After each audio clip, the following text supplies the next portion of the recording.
Throughout game development, every designer has two little voices in their head. One tells them to be kind to their players and make sure they have a good time. The other says to make the player's life a living hell. How challenging to make your game is going to be a topic which comes up over and over again throughout its development. And that means you're going to have to listen to these little voices argue it out and then ultimately make a decision about which one to go with. But at least yours won't require any time-consuming animations. Yeah. As you can probably tell from the length of this video, it's not going to be a quick set of hacks or easy wins. There are plenty of game development channels which focus on that kind of stuff, but it's not really the Indie Game Clinic way. Instead, I'm going to take you through various questions related to difficulty and challenge so that you can see how I think about these topics as a professional game designer of at least a decade. I'm going to be using these terms in a specific way that might not match up with how they're used everywhere else, but for the purpose of this video, I think talking about them as two separate things is helpful if you want to be a game developer and you want to design good games.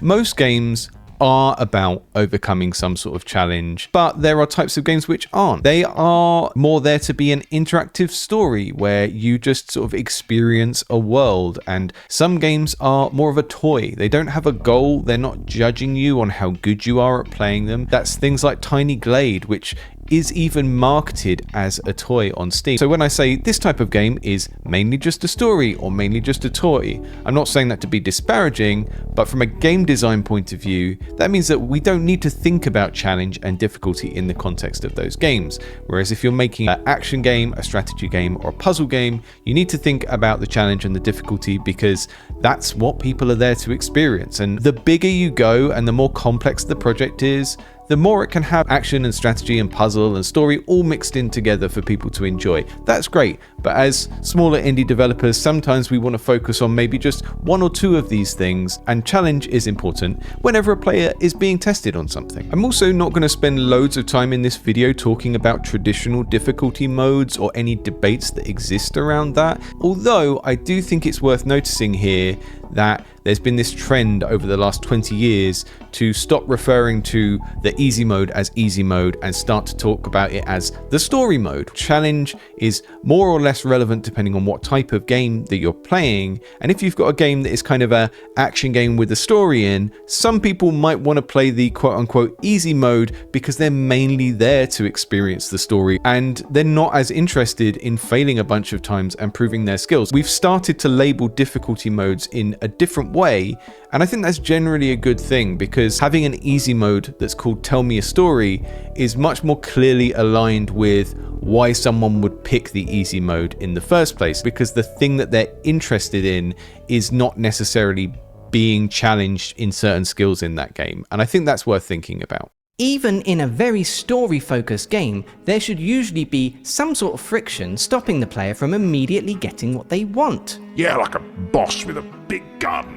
Not quite, no. For example, if you look at visual novels, romance and mystery are two of the most popular subgenres, and that's because they give the player a specific kind of role and a goal to work towards. You know what's going to be getting in your way and preventing you from getting your heart's desire.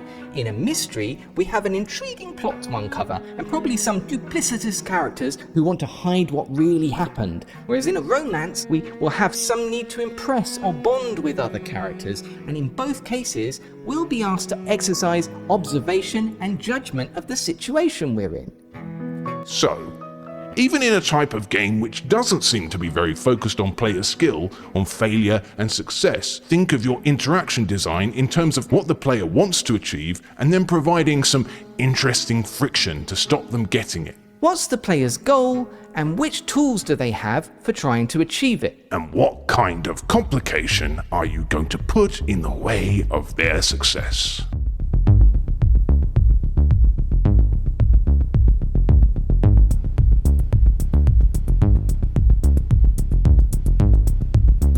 Now, these are my definitions They might not align with what other game design educators say, but I think that talking about them this way will help you to understand some problems that I frequently see indie devs having in the games that they send me to review.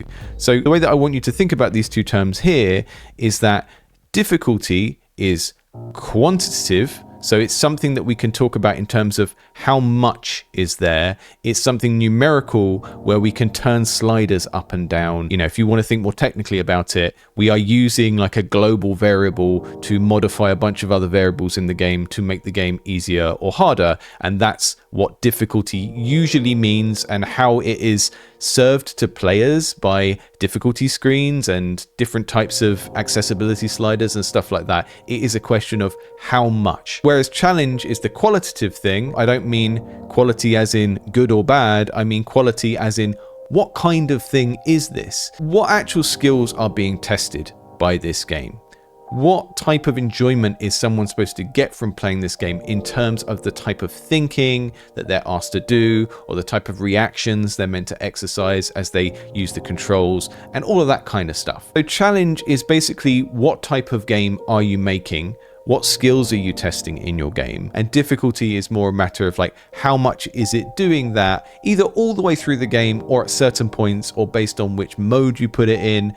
And that's the distinction I would draw. And the reason I think it's helpful for you to have this distinction is very often we see developers focusing prematurely on the difficulty side of things. Go on, it'll be easy peasy lemon squeezy. No, it won't. It will be difficult, difficult, lemon difficult. That is what it will be. So generally, as soon as a game gets big enough and complex enough, you need to have some sort of balancing data. Like, for example, the first game I worked on commercially, Amateur Surgeon 4, we had a spreadsheet with all of the balancing data for things like time limits for levels, or how many points you needed to score to reach a certain threshold and get a star for completing that level. And we could get the spreadsheet to export a CSV file and then put that in the project, and that would rebalance everything. And that's usually what you're aiming for. But I think a lot of the time people get invested in doing this stuff far too early. So I'm not going to talk a lot about this now, because really it just comes down to, can you use a spreadsheet, and do you understand when you want the game to get more or less difficult, and kind of what are the elements that you're going to change for that. Once you do get to that stage though, the way that you balance your game is going to be really dependent on the sort of game it is. It can pay to have a sort of global variable that lets you know how far the player is into the game. Obviously in a more traditional game that would be kind of what level is the player on in the game, but a lot of the time we're working on things like roguelikes and games which are a bit more circular and run based rather than being like a big linear series of levels. So it helps to work out how you're going to track how long the player's been playing the game for, and how you might use that to modify things. So just to give you an example from the current project we're working on, this is Golem Gourmet. It is a sort of procedural platformer where you build the level as you go, sort of like blueprints, and you're running around cooking meals and serving them to this host of strange science fiction and fantasy characters. And I've got a global variable here, or a progression currency, I guess you could call it, in the form of this very programmer art looking star at the top. Every time a player delivers a piece of food, they get a star. And what that means is I've got that one simple variable to look at for anything in the game where I might want to hide something from new players, or make it only appear later on as an additional challenge for more advanced players. So for example, I've got this creepy looking red door down here, which is both a bit disturbing and opens up into a challenge room, kind of like a Hades challenge room, where it's a optional thing that's going to be more difficult.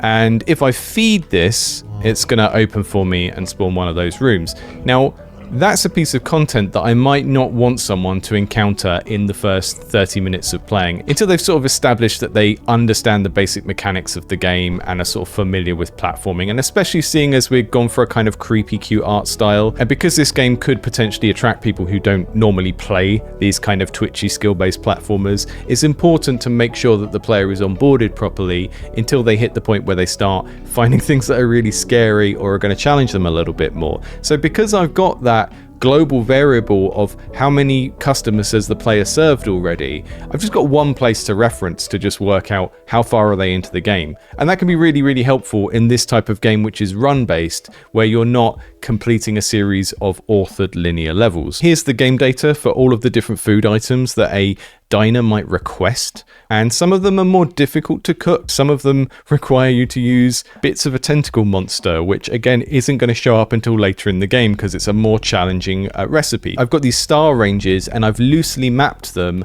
onto ranges of between this many stars and this many stars. Some of the more difficult recipes are not going to appear until you've got 30 stars or 60 stars, but the reason I'm showing you this in the context of this video is wouldn't have been much point building a lot of these systems earlier when we didn't really understand the nature of the game that we were making and what the actual challenge was supposed to be. And that's why most of this video is going to be focused on identifying what type of challenge your game is, so that when you do come to balance the difficulty, you sort of have a firmer idea of what skills your game is testing and what you want people to get out of it. Because there's no point doing all of this stuff until you're actually at that stage, and a lot of people do it prematurely. So this happens a lot in game development generally, but it happens even more in indie development, and it happens even more in this kind of semi-professional space that I'm in and a lot of viewers of this channel will be in, because you don't have a clear project timeline and you don't know when you're in pre-production and when you're in full production. Heartbeast has written a great book about pre-production and production in games. Thomas Stewart has done a good video on that book. And as always, if you hear me mention someone else's video or someone else's book, go and look at the description at the end of the video and you can find all these other resources. But basically, when you're in pre-production, you're doing things like prototyping and early playtesting and maybe writing very short documents to get your thoughts out, and you're not even committed to building the game. That first part of the process should be you working out what type of game you're making and then basically working out what you need to do in order to prove that you should finish that game. In the middle, between pre-production and production, there's what Heartbeast calls the production point. And in some companies, they might call this green light, where you feel like the project has proven itself. You've made enough prototypes, you've tested them with people, you've checked to see if the art style is appealing to people, even if it's like concept art that's not in the game yet. You've done all of these little checks and tests to make sure that this is a game worth making. And obviously, you're going to have your own criteria for whether you think a game is worth making, but pre-production is about answering that question. It's not actually about making the game, it's about working out what game you're making, what it would take to finish that game, and whether it's worth it. All of those questions are handled in pre-production, and it's very common for folks when they are moving from like being a hobbyist learning game developer to trying to release games to not really have a good idea of where they are on this timeline. And this is why you will very frequently hear people asking about like, how do I balance my game? How do I make sure the difficulty is right? And then if you go and look at their projects, you think, well, there are just some fundamental problems here you should be dealing with first, and you don't need to be worrying about tuning and difficulty yet. So tuning and balancing is something I would put quite near the end of this timeline. Before you get there, you're going to need some sort of data-driven approach to balancing as well, so you can go in and tweak variables easily and not have to like find specific bits of code and specific game objects every time you want to change how something works. But even that kind of stuff can be very, very premature if you're doing it during pre-production, because again, you're trying to work out whether to actually make the game. In a game that you haven't actually had any positive signals on and no one has said, I absolutely want to play the full version of this game. You haven't play tested the prototype and got like really good reactions from people, and you haven't like developed a theme and an art style that speaks to people, then you probably don't need to be building a big data-driven system to balance your game yet, because your game hasn't proven itself as a viable project to take into full production. So the minutiae of balancing difficulty and difficulty modes and sliders does not matter while you are in pre-production. You should be focusing on finding the fun. I used to hate that phrase when I first got into game design, but it's actually really important, because sometimes when you go from an idea in your head to an executed prototype on a screen, the thing that ends up being fun is not what you imagine. In the very early stages, we're not thinking about difficulty in those quantitative terms of like how much difficulty should there be. We're just trying to establish what type of challenge is this game supposed to provide in the first place, and are there some interesting like different types of challenge that might come out of the prototyping process that we didn't predict as well.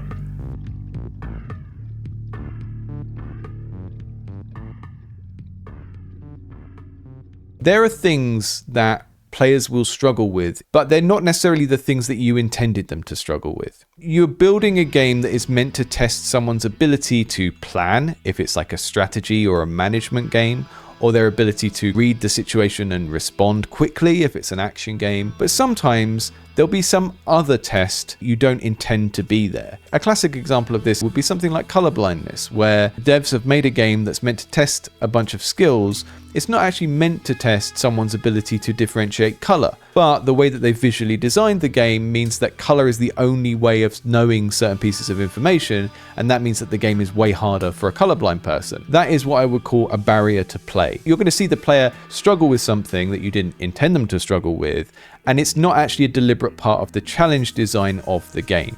Derek Yu talks about this in his book on making Spelunky. A player was complaining that the game was too difficult, and basically the player was asking to make the game easier, or like give them more health, or make the enemy AI weaker, or any number of these fixes to make that perceived difficulty reduce. But what they actually found was that the player was struggling with the controls being more complicated than they need to be. So the way that Derek Yu describes this is, it's as though this player asked me to remove the net because he was having trouble hitting the ball over it, neither of us realizing that the real problem was that I gave him a racket with broken strings.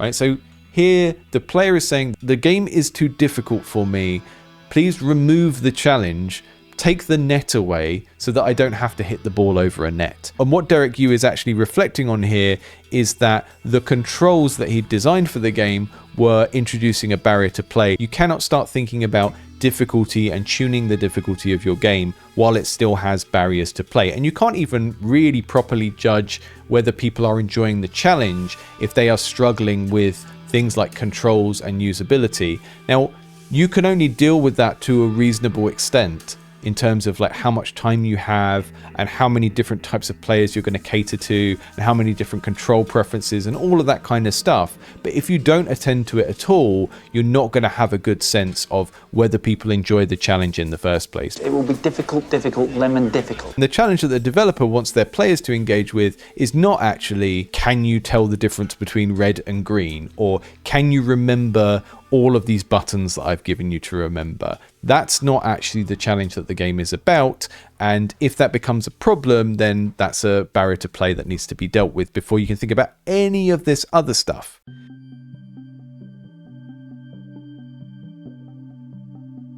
Now, another thing you might want to be thinking about as you're prototyping and trying to work out what game you're making are what I would call the design levers for challenge. So when we talk about levers or levers in design, these are like the things that you can move or change to modify the design. And if we think of a very simple example of a challenge where you're trying to get the ball in the cup on a piece of string, that's a very simple challenge. Every time you try and do it, it's pretty much the same. Right? Now you could change the situation. You could try and play that game on a slanted hill. I don't know, you could try and play that game on a different planet so that the gravity was different. Those are things which slightly modify the challenge. Little tweaks to the challenge which provide the variety in the game, because whatever type of game you're playing, you probably don't want to play the same scenario over and over again. So whether you're making a game with a series of linear levels or a procedural game with randomized levels, or randomizing the tools that get given to players like you would in a deck builder, you want to think about what all that variety can be, ways that the challenge of the game can be modified to test the player's skills in different scenarios. In a very reaction, action-based game, like a fighting game, we're going to modify the challenge by having different opponents and needing to understand how they behave differently. If you were going to design a very different sort of game, like a puzzle game, okay, like what are the different components of a puzzle we can have? What are the different ways that we can arrange them? The misinformation or the red herrings we could put in the way so that the player doesn't always understand what they need to do. I'm not necessarily saying you need to have all of these ideas and actually build and implement all of this content. But when you are in the pre-production stage and trying to work out what type of game you're making, it's worth thinking through how you're going to add all this variety to the game, and whatever type of game you're making is going to have different ways of doing that. But the thing you really need to think about is like coming back to this core question of what type of challenge am I providing? What skills is the player being tested on? And if the player gets good at those skills, how does my game gradually change the context and like move the goalposts a little bit so that they don't get bored? Okay, so let's try and think of a practical application of this. I'm going to give you an example design problem, And then after you've thought it through with me, then maybe you can pause the video and think about how the same sort of design problem might occur in a game that you're currently making or thinking about making. Let's say you're making a dungeon crawling game. It could be a turn-based RPG, an action RPG, some sort of bullet heaven, whatever. But fundamentally it's about going into places, beating up lots of goblins and taking their stuff. Lovely. Now, your player is getting stronger, either by leveling up their character or getting more skilled at the game, Or some combination of both. we're going to need to increase the difficulty somehow so that the game doesn't get boring. Might do that universally across the whole game or just based on which area of the game you're in. It doesn't really matter for this example. Now, previously, the player had been going to rooms and killing 5 goblins, just basic goblins with daggers. Each of them had 10 health and could deal 1 damage. Wimps. Now, we could make the next dungeon more difficult by simply throwing more goblins at the player at the same time. Or we could have 5 deadlier goblins. Now they've got 20 health and they deal 5 damage. They would take twice as long to kill, and the player would have to block or dodge more to avoid getting hit. Right, so already we can see how increase the difficulty can take various different paths. If we simply add more of the same goblins, the game doesn't test our skills much more, and that might actually be desired if the goal of that game or that section of the game is to feel relatively chilled out and effortless. Whereas if we make the enemies more dangerous, now the player will have certain skills tested more. We could also add more variety of goblins like rangers, wizards, healers, and so on, and again, that would change the nature of the challenge. Yes, by having more different enemy varieties to identify and respond to, we're testing a new and different set of player skills. We're also potentially making better use of the spatial elements of the game, because enemies are now more or less dangerous and more or less important to prioritize depending on whether they're near or far, whether there's cover around, and so on. None of these approaches is necessarily better, and deciding which route to take depends on you understanding what kind of game you're trying to make. These are all increases in difficulty which take a slightly different approach to challenge. Deadlier versions of existing enemies mean that the player's normal combat or reaction skills are tested more than they were in the previous area. But more varied enemies test the player's situational awareness and add difficulty by increasing the cognitive load.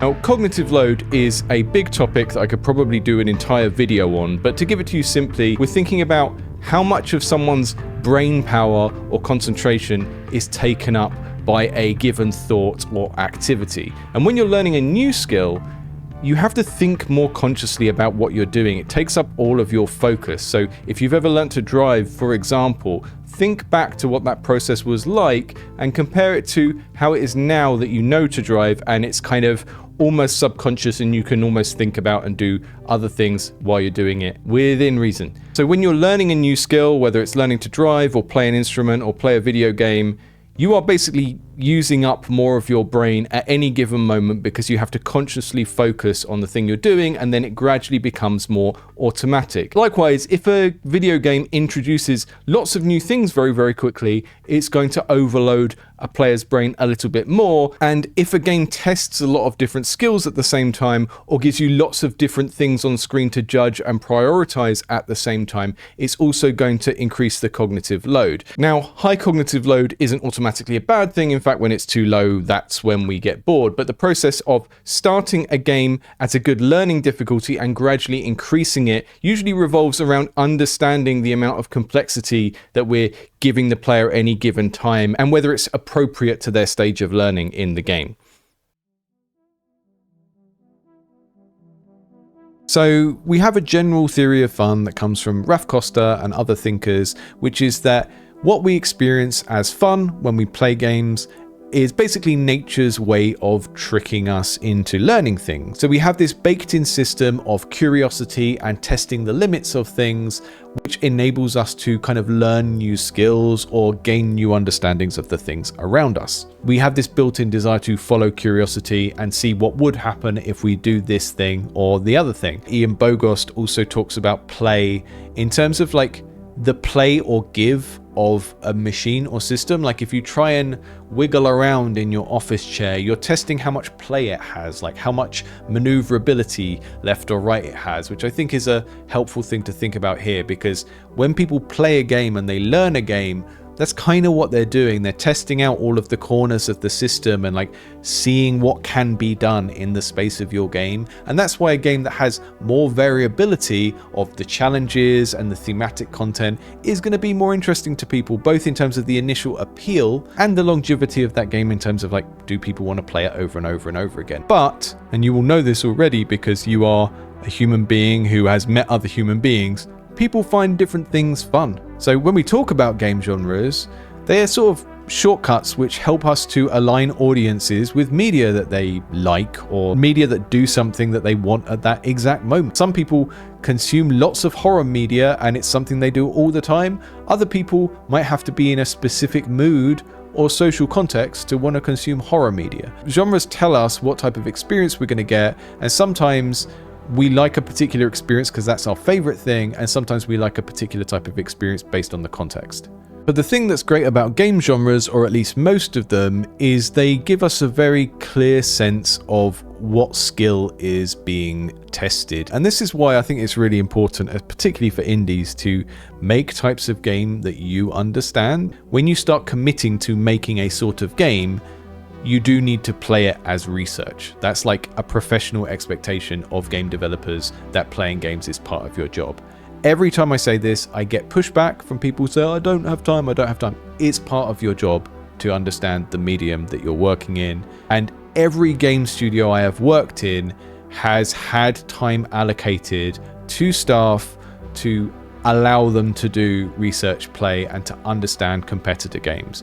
Because if you don't, you're going to make stuff that sucks. You're going to make stuff that takes away a core feature and simplifies a game down to a point that it doesn't work for anyone anymore. Designing blindly in genre spaces where you don't understand the type of challenge that the player is meant to be enjoying, that is going to waste far more of your time. People get into this mindset of like, I'm trying to take this seriously, I'm trying to be a professional, my productivity is based on how many hours I spend with my game engine open writing code. That is true to an extent. You need to have discipline and good habits about those things.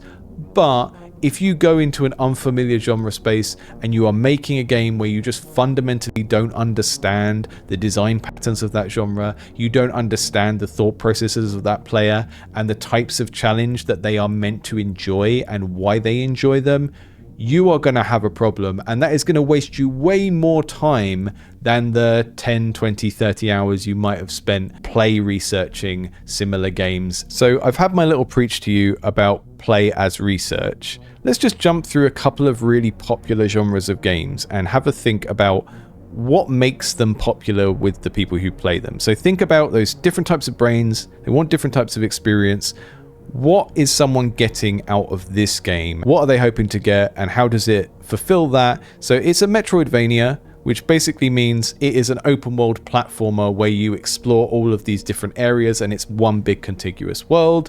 And it is a combat game, and it is a Souls-like. It's classed as difficult as well. So out of these tags, combat, metroidvania, and Souls-like are the ones that actually tell us what type of challenge it is. The metroidvania aspect means that one of the skills being tested is your navigation. This is a type of platformer. So we're testing the player's spatial awareness skills as they jump around and jump over pits and all of that kind of stuff. But because it's a Metroidvania, there's also some element of navigation. And that might be quite a minor secondary skill in a game like this, but it is part of the appeal. Metroidvania gives us a test of navigation and understanding the layout of the world and memorizing where things are. Combat tests our timing, tests our reflexes, tests our understanding of the enemies and what they can do as well. So there will be a combination there of kind of memorizing what the enemies can do and how they're going to react in different situations. Those are all the skills being tested. And then the Souls-like aspect, I would say the main mechanic that makes it a Souls-like is that it has corpse runs. When you die, you lose something, or you have the risk of losing something. In this and Hollow Knight and the Dark Souls games, when you die, you leave some stuff on the floor, you have one chance to go and get it back, and it's basically a double punishment, because in most games, I fall down a hole and I have to go back, and I lose the time that I invested in that attempt at the level. In a Souls-like game, I'm saving up some sort of reward. When I die, I leave that on the floor. Instead of just being punished by losing the time that I put into that attempt at the level or the area, I'm now also losing the time that I invested in collecting those things before I even entered the area. You know, the challenge there is all of the normal kind of action combat platformer stuff of can you beat these enemies without dying, but then when we add the Souls-like element on top of that, we are increasing the difficulty, because now when you die there is a greater punishment of like you are going to lose more stuff. There's more friction put into the game by that feature. If we take a very different sort of game, you know, an incremental game like Nodebuster is actually listed as being casual. It tells us about the kind of flavor of the difficulty of the game and the fact that it's not going to be too punishing. They've called it a strategy game here, which is indicating that we should be being tested on some sort of planning skills, right? Which is what that skill tree is all about. We are investing some sort of resource in this skill tree. And when we have a game that is this combination of things, like a casual strategy game, what that's really telling us is that more of the skill checks in this game are to do with, can you make good choices with your investments of experience points or whatever the resource is? You're farming the resources and then you're strategically spending those to get the outcome you want. And that might be a very kind of one size fits all linear outcome of like everyone just wants more damage, or it might be something that is more to do with the specific player's playstyle depending on how the upgrade tree is designed. The point is, when you look at this and you think about what genre of game it is, you should start to think about like what are the actual skill checks in the challenge that make it this genre. And if a game is listed as a casual strategy game, that usually means that it is a game where the skill involved is like judgment of how do I spend my resources.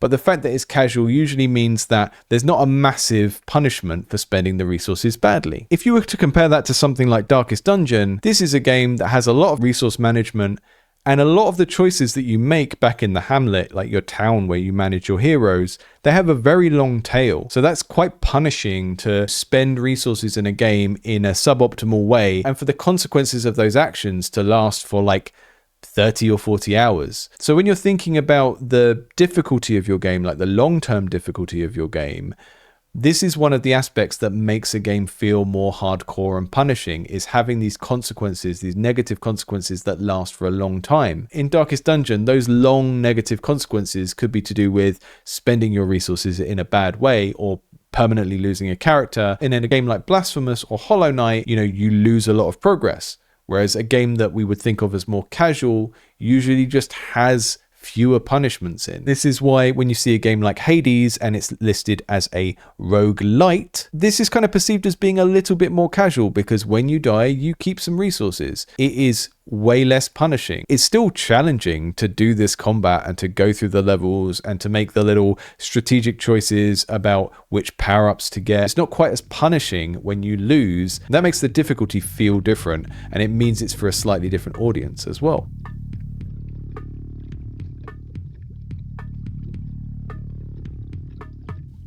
I want to talk a little bit about the skill expression range. You will often hear people talk about these terms skill ceiling and skill floor. The skill floor is what is the minimum skill required to play. So if you cannot even use the controls for a game, then you are not going to be able to play it. If you've ever seen like a little kid holding a controller for a game, they think they're playing the game, but they're not. It's quite cute when that happens.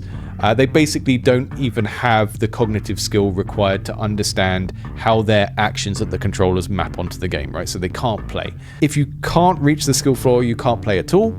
And the skill ceiling is like, what is the maximum achievable skill level?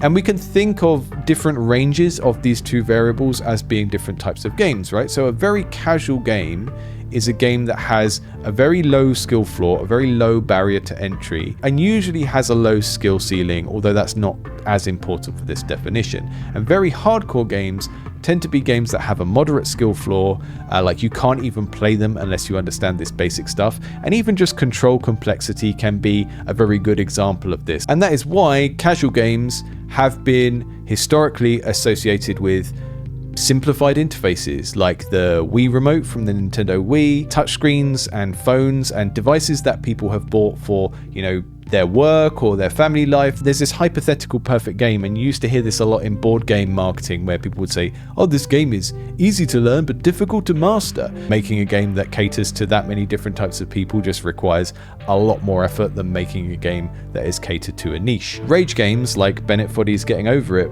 have a very narrow range of expression. You are either making progress because you're doing exactly what the game needs you to do at any given moment, or you're failing. There's no degrees of success in these games, and that's part of what makes them very, very frustrating. And I want you to hold on to that idea of degrees of success, because it can be a very helpful thing to bake into your game. And if we think of these types of systems, like in Hotline Miami, where it scores you, it grades you at the end of the level and tells you how well you did, that's a great way to have like 2 tiers of success in a game. Basically completing the level, that's a form of success, and then you can have completing a level really well. And games like Overcooked do this as well, where they have the star-based system. And this actually solves multiple things. It allows people that aren't very good to feel like they're progressing and to work through levels and not get stuck replaying the same level over and over again. But it also creates an economy where you get a certain way into the game, and then you're going to need to go back and replay earlier levels to grind for these stars that unlock other things later on in the game. So that approach solves multiple things, because having degrees of success allows people to kind of feel good by succeeding a little bit, even if they're not doing great.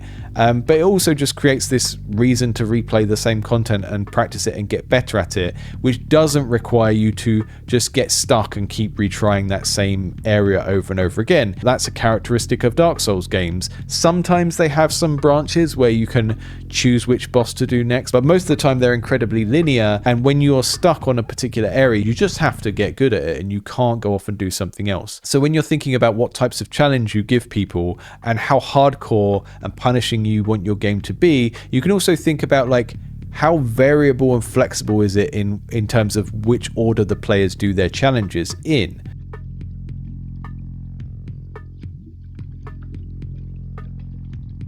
There are kind of 2 types of difficulty, and this ties a little bit into games feeling relaxed versus feeling punishing. And these would basically be summarized as how hard is it to succeed, like how hard is it to do well in the game, to reach the goal, and then the opposite, how easy is it to fail. You could also think of these as how easy or difficult is it to get the reward, or how easy or difficult is it to avoid the risks, or to judge the risks. If they're risks to do with chance or a lack of knowledge about the situation. I found a great article that's nearly 10 years old now about these 2 concepts of aspirational difficulty and continuous difficulty. The continuous difficulty is how much is the game trying to make me lose, right? So if we think of all the challenges in the game, how easy is it to fail? How much is the game like pushing back against me in a way that will actually push me towards a losing state? Aspirational difficulty is about how hard it is to succeed. If a game has a very high aspirational difficulty, it means that there is like a way of playing this game that is better than another way of playing this game. There is a way of finding additional puzzles that no one else found. There is a way of playing this game more skillfully and getting more points, strategizing in a superior way that leads to me losing fewer resources as I complete the levels. This is a great thing to aim for, and it also ties into that earlier discussion about difficulty modes and do we need them. If you take the strawberries in Celeste as an example, the strawberries are an optional goal in levels which you do not need to get to progress through the game. Rather than having an actual hard mode where at the beginning of the game we choose how difficult we want the game to be, and then if we choose hard, every level requires us to get a strawberry.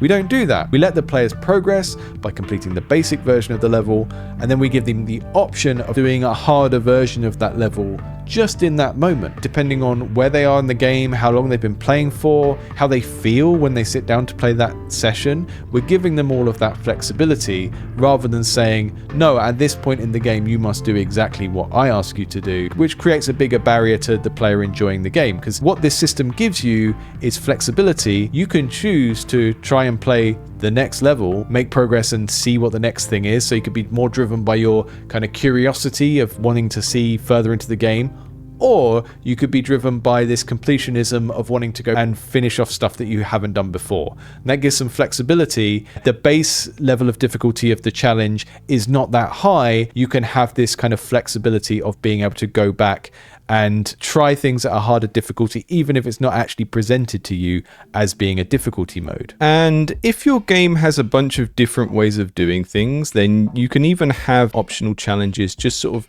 baked into the moment-to-moment gameplay. So I want to show you an example of something like that is not something that the game explicitly asks you to do, but it's the sort of thing that a player might find out accidentally. So I've got this machine up here, and if I pop milk in that and then jump on the button on top, it's going to turn into cheese. Wonderful. But because of the way the physics system works in this game, I can drop another object on top of that button, put the milk in, let that automate, and then go and do something else. That's obviously not an explicit challenge that the game is telling you to do, but when players go from doing things the long-winded way to finding some slightly more efficient or stylish way to do things, they're going to feel like they've grown in skill and that they're kind of creating their own challenges within the context of the game. You can even map different types of games onto these axes of like games which have lots of aspirational difficulty and games which have lots of continuous difficulty, or games which have both, or games that have neither. My mapping of these might not be exactly the same as yours, but it's still helpful to think about. It can help you avoid those issues where, again, you stumble into a genre and you don't really understand what people get out of that genre, and you're sort of doing the genre quote unquote wrong, which can sometimes lead to innovation, but often just leads to making a game that's not for anyone. So down in the bottom left-hand corner, we can have digital toys, stuff like Tiny Glade. It doesn't really have any difficulty because it's not a game that tries to challenge you. Up in our top right, we're going to have our very punishing action games like bullet hells and action roguelikes. These are games where there is a continuous difficulty of the game is trying to kill us and make us lose. And there's a reasonably high skill ceiling as well in terms of being able to play well or not.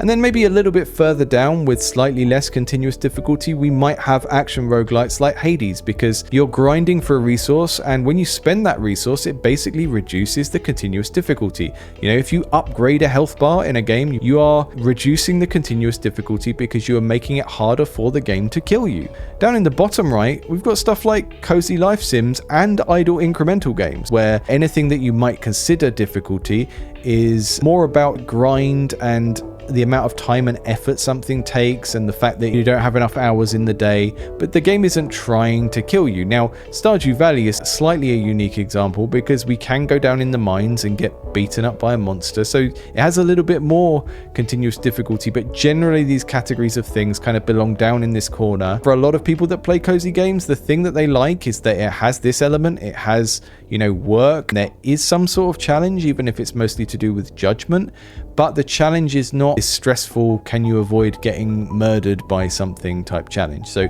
that's worth thinking about as well. In the middle, you've got bullet heavens, auto battlers, engine builders. Yes, you can lose these games, it's reasonably easy to lose, but also it's mostly about which resources did you get and did you buy the right things and all of that kind of stuff. So worth thinking about how you would categorize these games. There's lots of different vectors that go into how the challenge and difficulty make a game feel. A game that has a lot of continuous difficulty allows us to experience stress and relief, and a game with a lot of aspirational difficulty allows us to experience this sense of achievement from a job well done. That also ties to other parts of the game and how the game presents itself. So I'm going to talk a little bit about marketing, art, and tone, because historically there's been a lot of link between difficulty and challenge and how that makes people feel, and the story and art and theming of a game and how that makes people feel. This link is not always the same, but it has enough of a pattern that we can look at this book from 2012 and find that the stuff that Jesper Juhl talks about here still seems pretty relevant today.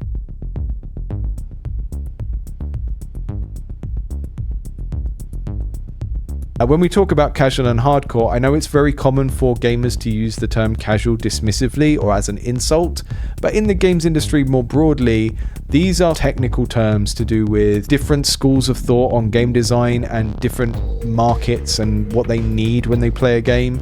So casual here is not meant as an insult, it is just a specific type of game for a specific type of player. Casual games generally try to be as intuitive as possible. They're trying to lower that barrier to entry. They're lowering the skill floor and trying to make it so that anyone can play, even if they generally don't play video games.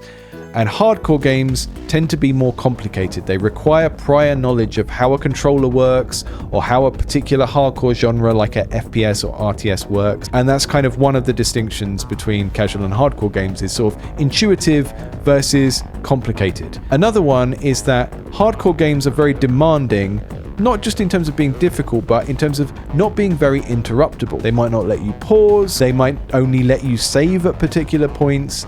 They require you to treat gaming as like the primary thing that you are focused on for big blocks of time. So casual games historically have been more interruptible. They tend to be slower paced or turn-based or played in very, very short sessions if they are action-based.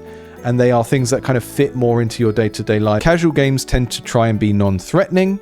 They use like mascots and celebrities who people associate with other things other than gaming to be non-threatening, and an art style which tries to be non-threatening and cute and cuddly. And hardcore games tend to be hardcore and edgy. I mean, it's even there in the title. We got the term from pornography.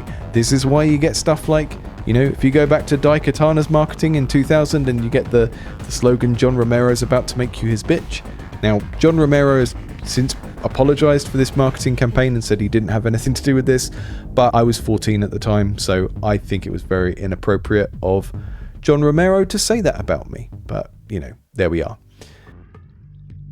So, when we think about this distinction of casual and hardcore games, we are making a link between the game design, how demanding is it, how punishing is it? How much continuous difficulty is there in the game? How easy is it to lose? And then we're making a link to the aesthetics of how it's presented and the emotional stuff around that. When we go back to that initial question of like, what are people meant to get out of the game that you are making? When we think about a genre of game, we're thinking about a type of player enjoyment that someone is meant to get from doing a puzzle or doing strategic thinking or whooshing around in an environment, jumping and leaping over things. When we make choices about difficulty and we link them to the story or aesthetics of the game, we could be telling people, hey, this game is meant to be punishing, cruel and hostile, but also rewarding, right? It's meant to be stressful, but also give you this sense of relief when you get away from the monster, all of those types of things. Or we could be saying, hey, this game is meant to be relaxing and kind and welcoming and forgiving and respectful of your time. Neither of these sets of words is inherently good or bad. It's something that you need to make a choice about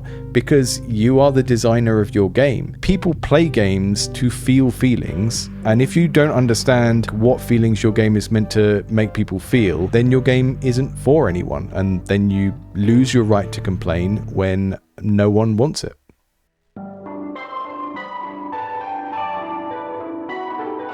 Feelings. Games are about feelings.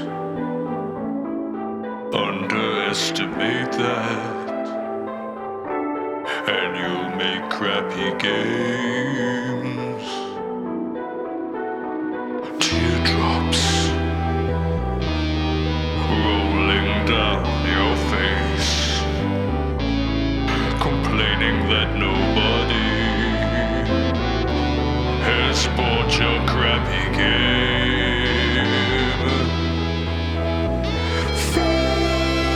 Feelings, generating feelings without your entertainment. The process is the same.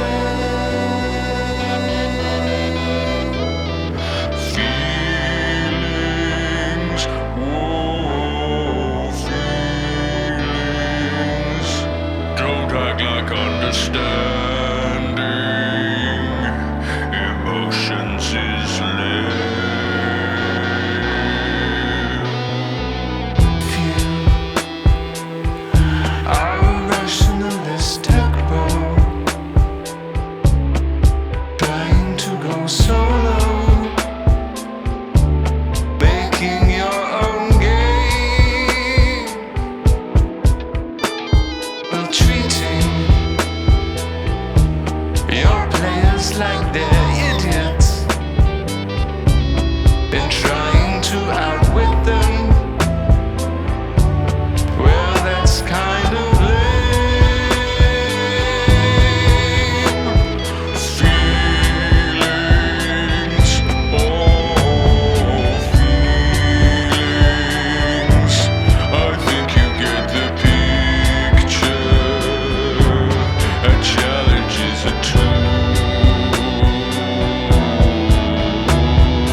patreon.com/indie game clinic.